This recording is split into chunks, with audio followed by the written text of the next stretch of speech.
যুদ্ধবন্ধে সমঝোতা স্মারক সই করেছেন মার্কিন প্রেসিডেন্ট ডোনাল্ড ট্রাম্প ও ইরানের প্রেসিডেন্ট মাসুদ পেজেশকিয়ান।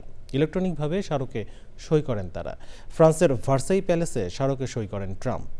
পরে রাজধানী তেহরানে নিজ দপ্তরে সই করেন ইরানের president Masoud Pezeshkian.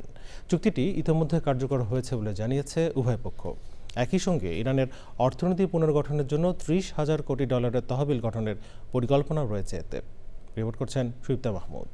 And now we're going to Versailles for dinner with some of Europe's great people, and we'll see how that works out. I think it'll be very good. ফ্রান্সের Versailles প্রাসাদ ছাড়ার আগে এভাবেই সমঝোতা স্মারকে সই করার বিষয়ে সাংবাদিকদের জানান যুক্তরাষ্ট্রের প্রেসিডেন্ট ডোনাল্ড ট্রাম্প। ট্রাম্পের সমঝোতা স্মারকে সই করার ছোট একটি ভিডিও সামাজিক যোগাযোগ মাধ্যম এক্সে পোস্ট করে ফরাসি প্রেসিডেন্ট এমানুয়েল মাখোঁ লিখেছেন, প্রেসিডেন্ট ট্রাম্প ভার্সাইয়ে রাতে ইরান ও যুক্তরাষ্ট্রের মধ্যকার চুক্তিতে সই করেছেন। যুদ্ধবন্ধে ইরানের সঙ্গে করা সমঝোতা স্মারকের নথিও প্রকাশ করেছে যুক্তরাষ্ট্র।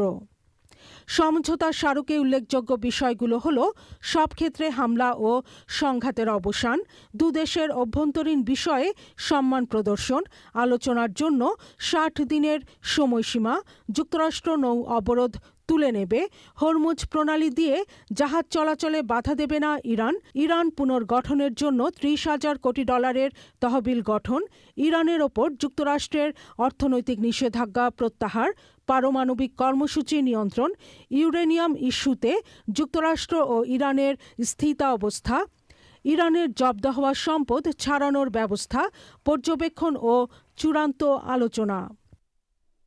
সমঝোতা স্মারকে সইয়ের বিষয়টি নিশ্চিত করে দেশটির স্পিকার ইসমাইল বাঘাই বলেছেন, যুক্তরাষ্ট্রের সঙ্গে চলমান আলোচনায় ইরানের বিজয়ের পতাকা উঠছে।